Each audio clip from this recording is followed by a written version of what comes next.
Welcome back. आप सोच रहे होंगे मैं हंस क्यों रही हूँ, तो जो ब्रेक में यहाँ पे गुफ्तगू चल रही थी मुझे उस पर हंसी आ रही है। साहब आप खुद ही बताएं कि आप क्या बातें कर रहे थे। अच्छा, इरफान हमारे साथ मौजूद है। अस्सलाम वालेकुम इरफान, गुड मॉर्निंग। शुक्रिया कि आप आए। बात ये चल रही थी, मैंने इरफान से पूछा इरफान ये लोग क्या कर रहे हैं, तो इरफान ने आगे से कहा कि वही कर रहे हैं जो हमेशा करते हैं। तो हम इस बात के ऊपर हंस रहे थे।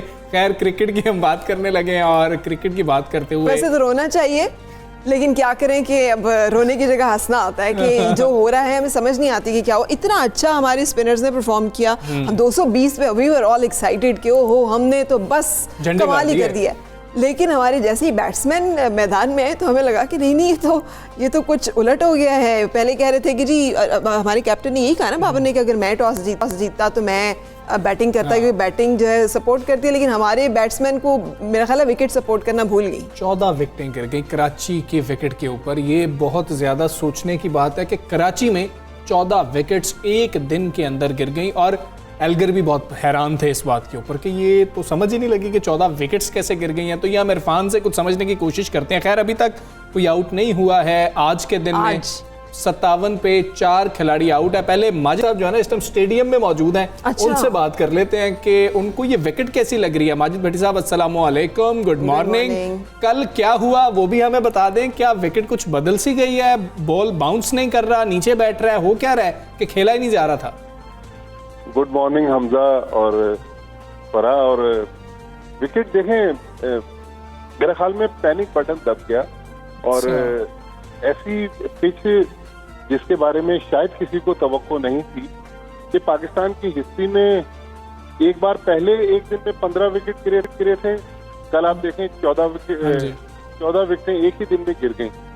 तो मेरे ख्याल में बेहतर विकेट होनी चाहिए थी, क्योंकि पाकिस्तान के बैट्समैन स्ट्रगल कर रहे थे न्यूजीलैंड में। तो यहाँ पर कोई बैटिंग विकेट बनाते जो दूसरे तीसरे दिन जाके ब्रेक करती, लेकिन अभी तक कोई पाकिस्तान की विकेट नहीं गिरी है।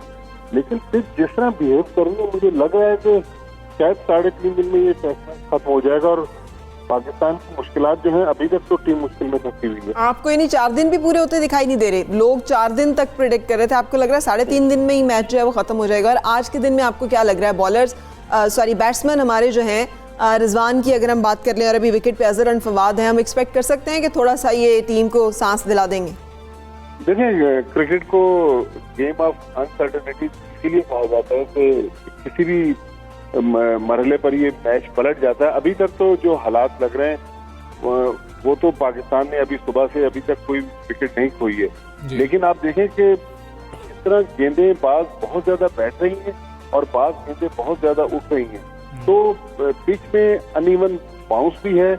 और आज के दिन में अभी जो पहला सेशन है दूसरे दिन का, अभी तक न्यूजीलैंड ने अपने स्पिनर्स को बॉलिंग नहीं दी है। तो लेकिन मेरे ख्याल में पिच बैटिंग के लिए बहुत आसान नहीं है, इसीलिए मैं कह रहा हूँ कि 3.5 दिन में मैच खत्म होगा। मेरा सिर्फ नुकता ये था कि हम जब न्यूजीलैंड में स्ट्रगल कर रहे थे हमारे बैट्समैन, तो हमें चाहिए था कि अपने बैट्समैनों के लिए बेहतर पिच देते, क्योंकि ये जो हमने पिच तैयार की है पूरी टॉस पे मैच चला गया और पाकिस्तान टॉस हारा। और मैं खास तौर पर देख रहा था मिसबाह उल हक पिच के लेफ्ट साइड पे खड़े हुए थे। जैसे ही बाबर आजम टॉस आ रहे हैं, मिसबाह उल हक के हाथ में उनकी कैप थी, उन्होंने जिस तरह कैप को अपने घुटनों पर पटका है, तो उससे लगा कि मिसबाह भी काफी नाराज थे कि ये मैच हम टॉस पे लेके चले हुए थे और पाकिस्तान टॉस हार गया। अल्लाह करे कि पाकिस्तान यहाँ से मैच निकाल दे, लेकिन अभी तक दिल्ली दूरस्थ काफी मुश्किल मंजिल है पाकिस्तान की। बिल्कुल जी, हुनूस दिल्ली दूरस्थ। बहुत शुक्रिया माजिद भट्टी साहब, आप स्टेट मौजूद हैं। इरफान, माजिद भट्टी साहब तो कह रहे हैं कि शायद पिच ही नहीं ठीक बनाई गई है। कल शुरू में ये बातें हो रही थी कि पिच बैटिंग के लिए बहुत अच्छी है, लेकिन जब पाकिस्तान बैटिंग करने आया था तो हमने देखा कि बाउंस ही नहीं आ रहा, बॉल कहाँ से रबादा किस हाइट से करवा रहे हैं और वो नीचे बैठ जाता था। असल में इन्होंने एक्स्ट्राऑर्डिनरी पैनिक कर गई हमारी मैनेजमेंट भी, और उन्होंने था कि ऐसी वो प्लेसेंट विकेट बनाए, स्पिनिंग ट्रैक के चक्कर में गए।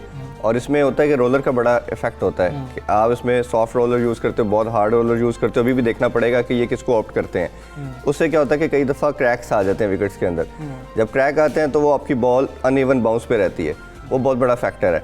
और दूसरा ये कि स्पिनिंग ट्रैक तो ऑब्वियसली इनके पास सेकंड ऑप्शन ही कोई नहीं था कि हम स्पिनिंग ट्रैक बना के उनको ट्रैप करें, बट अनफॉर्चुनेटली हम खुद थोड़ा ट्रैप होना शुरू हो गए। अच्छा, ये मुझे तो इस बात पे हंसी आ रही है, एक उर्दू में मुहावरा है, नाच ना जाने आंगन टेढ़ा। ये सारी जो कंडीशंस होती है हमारे ऊपर क्यों अप्लाई होती है? बायोसिक्योर बबल का डिप्रेशन आएगा तो हमारी टीम को आएगा, विकेट अगर वो है तो वो साउथ अफ्रीका भी खेल गया, 220 बनाई गया, हम क्यों 33 पर ये लुढ़कते फिर रहे हैं? मतलब ये सारी कंडीशंस हमारे ऊपर क्यों वारिद हो जाती है? ये बड़ी अनफॉर्चुनेट चीज़ है कि चले आपके अवे सीरीज पे भी आपको परफॉर्म करना चाहिए था, बट एज होम सीरीज की बात करें तो उस पर तो आपके पास ऑप्शन ही कोई नहीं है, और आपकी ना कोई जस्टिफिकेशन बची, इवन आपके बैट्समैन के पास कोई इसकी आप नहीं कह सकते कि कोई जस्टिफिकेशन है।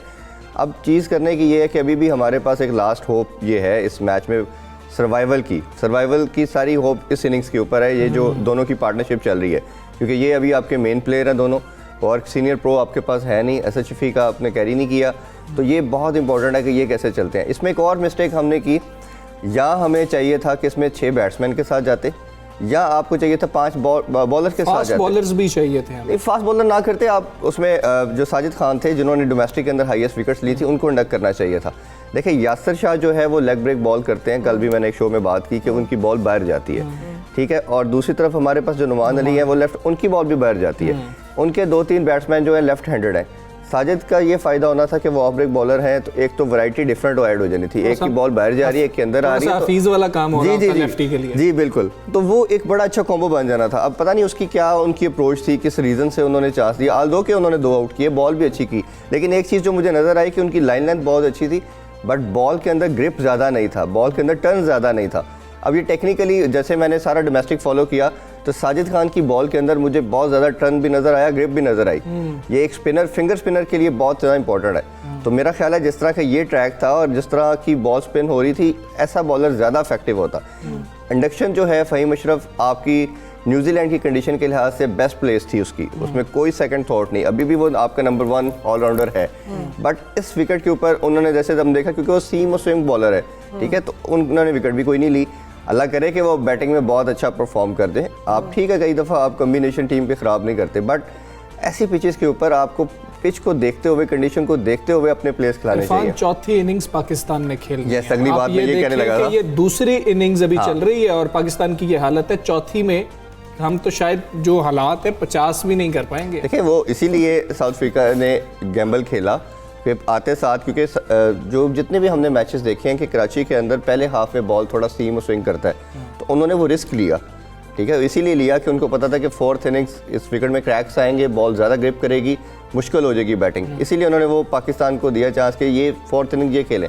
और अगर लेट्स सपोज अगर जो टारगेट है वो कोई 200 के करीब अगर आप दे दिया साउथ अफ्रीका ने 4th इनिंग, तो वो बहुत मुश्किल हो जाएगा। अच्छा, दूसरी इनिंग्स में फिर आपको लग रहा है कि बॉलर्स का हमारे ये जो अभी फिर भी हम कह सकते हैं कि जैसे हम 33 पे लुढ़क रहे थे, तो वो 220 पे तो ऑनरेबल स्कोर तो उन्होंने कर लिया था।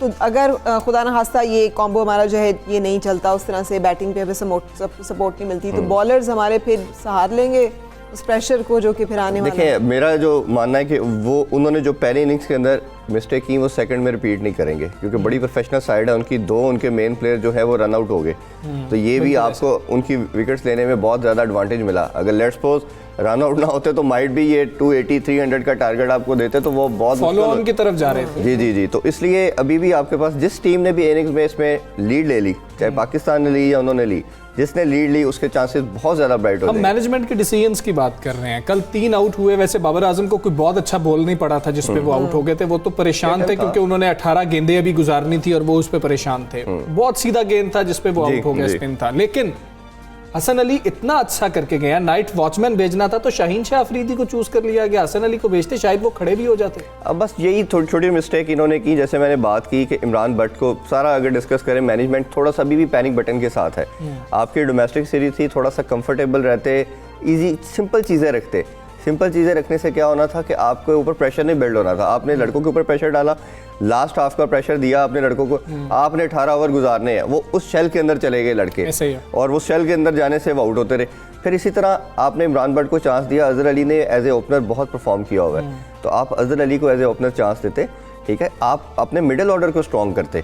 अगर प्रॉब्लम जो आपको ज़्यादा आ रही है टॉप ऑर्डर में भी आ रही है, मिडिल ऑर्डर में भी आ रही है, तो आपके पास मिडिल ऑर्डर में कामरान गुलाम जिसने 37 ईयर्स का रिकॉर्ड ब्रेक किया, आप उस लड़के को इंडक्ट करते। देखिए किसी भी प्लेयर की जब फॉर्म लगी होती है ना, चाहे वो डोमेस्टिक में है किसी भी लेवल पे, तो आपको हमेशा मेरा मानना है कि उसको खिलाना चाहिए। आपको टीम में सेलेक्ट करने का मकसद क्या था? कामरान गुलाम की मुझे समझ नहीं आई, उसको सेलेक्ट करने का क्या ऑब्जेक्टिव था अगर आपने उसको 17 और उसके बाद 11 में भी नहीं रखा। फिर इसी तरह साजिद खान को रखने का क्या फ़ायदा था जब आपके दोनों जो ऐसे प्लेयर जिन्होंने रिकॉर्ड बनाया और विकेट हाईएस्ट स्कोरर और हाईएस्ट विकेट टेकर थे, उनको जब आपने इंडक्ट नहीं करना और अपनी पिचेस के ऊपर नहीं इंडक्ट करना, तो मेरा नहीं ख्याल फिर आपको चांस देने का फ़ायदा था। अजहर अली ओपन करते, आपके मिडिल ऑर्डर में एक एक्स्ट्रा बैट्समैन ऐड होता, तो मेरा ख्याल है कि ये आपका कम्बिनेशन ज़्यादा वर्थवाइल होना था। मुझे लगता है कि अगर मीडिया खत्म हो जाए ना तो शायद बेचारे खेल ही लें कुछ क्योंकि जितना आप लोग प्रेशर उनके ऊपर क्रिएट कर देते हैं। सो वो अगर वो टेलीविजन सुनते हो और देखते हो तो वो तो बेचारे रात को सो नहीं सकते होंगे जो हाल करता है हमारा जैसी परफॉर्मेंस दे रहे हैं उनको सोना अभी भी नहीं चाहिए। अच्छा, वैसे हमजा आप दोनों से सवाल है, कैसे लगी आपको बाबर आजम की एंट्री वापस, कमबैक ऑफ द अच्छा कमबैक नहीं, उन्होंने अच्छा खेल रहे थे, लेकिन जिस बॉल पे आउट हुए उस पे आउट होना मेरे नजदीक मुझे नहीं लग रहा था कि इतना को मुश्किल, बड़ा सीधा बॉल था, स्ट्रेटन था, आम बॉल था, बड़ा सीधा बॉल था। लेकिन काबिले जिक्र कारकर्दगी कह सकते हैं आप इसे, जितना आप लोग जो है एक्साइटेड थे कि ओ हो इस दफा तो बाबर आजम भी खेल रहे हैं। देखिए बाबर आजम, ये बात मुझे रोजाना सुनने को मिलती है, आपने परेशान नहीं होना चाहिए। देखिए प्रेशर तो बाबर आजम पे इनफैक्ट बहुत ज़्यादा है। बाबर आजम पे एज ए प्लेयर भी, क्योंकि मेन प्लेयर भी थे, अब कैप्टन भी खेल रहे हैं, तो प्रेशर तो उन पे बहुत ज़्यादा है।